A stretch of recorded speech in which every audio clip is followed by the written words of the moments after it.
Well, your marketing is interesting, right? Like, whereas almost everybody else in the skiing world is, they want to portray their clothing line as luxurious, as you're at the top of the world, that you're in sync with the environment, that you have like special care in some way. And yours is like taking the entire environmental movement and putting a minus sign in front of it and saying like something about the opposite. And I don't mean that you're like degrading the environment. I just mean that you don't place it in this level of holiness that you then try and stand underneath in the halo of. So I think that's just total fucking bullshit marketing. I think it is the most unethical, counterproductive, phony marketing that you can have.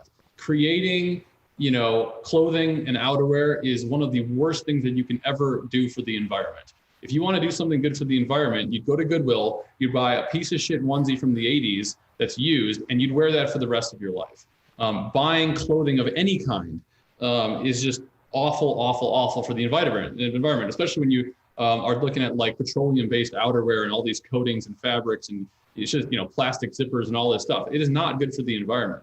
And these companies that paint this picture that, they're this magical company and it's nonsense. There are companies that I think do try to source, more bamboo fabrics and more recyclable this, that, and the other. And there are companies out there, but at the end of the day, I mean, it's clothing. You're just disposable. You're going through it. You're destroying it. You're remaking it. You're buying new shit every year or whatever it is. It's not good for the environment. So when you put that forward as an idea, like to the marketplace, how did they respond to you? I mean, I never was anti-environment. I'm actually extremely environmental. I don't drive a big diesel truck. I, don't use disposable silverware or napkins. I don't use paper plates.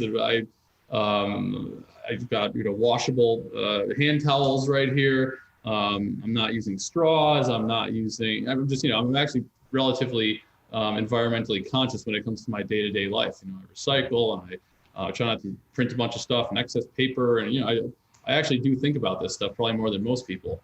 But to have the same marketing for my company of all these other companies, I think it's phony and it's just not interesting. It's the same as all these other companies. So I just never went down that path. I mean, when you're a small company and nobody's ever heard of you, you have to do something different. You have to do something interesting and unique. And we try to offer extremely high quality products at a very competitive price with features that nobody else, has in the world. And we're only able to offer it at that price because we sell direct. We have a different, business model than most companies. But at the end of the day, you have to do something that sets you apart. And so, I've kind of been a crazy guy my whole life. I'm always doing crazy extreme stuff. So I got friends who are, doing equally crazy stuff. And so I figured, why not just video the stuff that we kind of do on a day-to-day basis anyway, and put it out there. And that's what we did. And our first real provocative marketing were the Friday videos, last Friday, this Friday, next Friday, and the apology video. And nobody had ever made a video like that in the ski industry. It just wasn't, it had never been done. I mean, I think part of it is nobody had the balls to do it, but also the people at these companies, they weren't out there living that lifestyle. They're sitting in an office somewhere, doing emails and running their business, 12 hours a day. They weren't out there living that life. And so I thought that there was something marketable about kind of promoting and marketing that lifestyle. And I was young. I was 23 when I started the company, turned 24 that summer.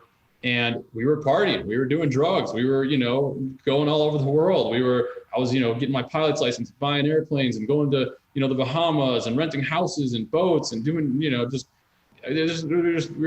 living life to the fullest. And so I figured that there was something marketable about that lifestyle.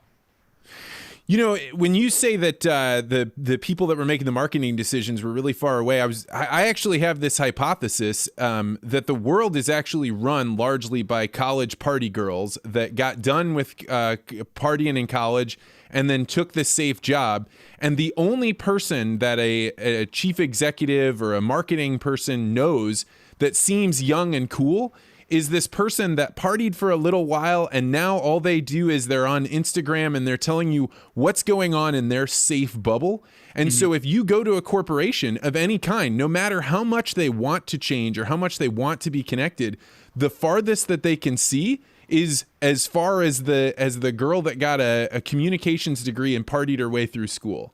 Yeah, for sure. Yeah, it's all just the same boring crap. It's just it's not interesting. Thanks for checking out this podcast short. If you like this interview, make sure you hit the like and subscribe button and hit that bell so you always get notified about this podcast. And if you're really interested in conversations like this, you may want to consider joining the Articulate Ventures Network. To find out more, go to network.articulate.ventures.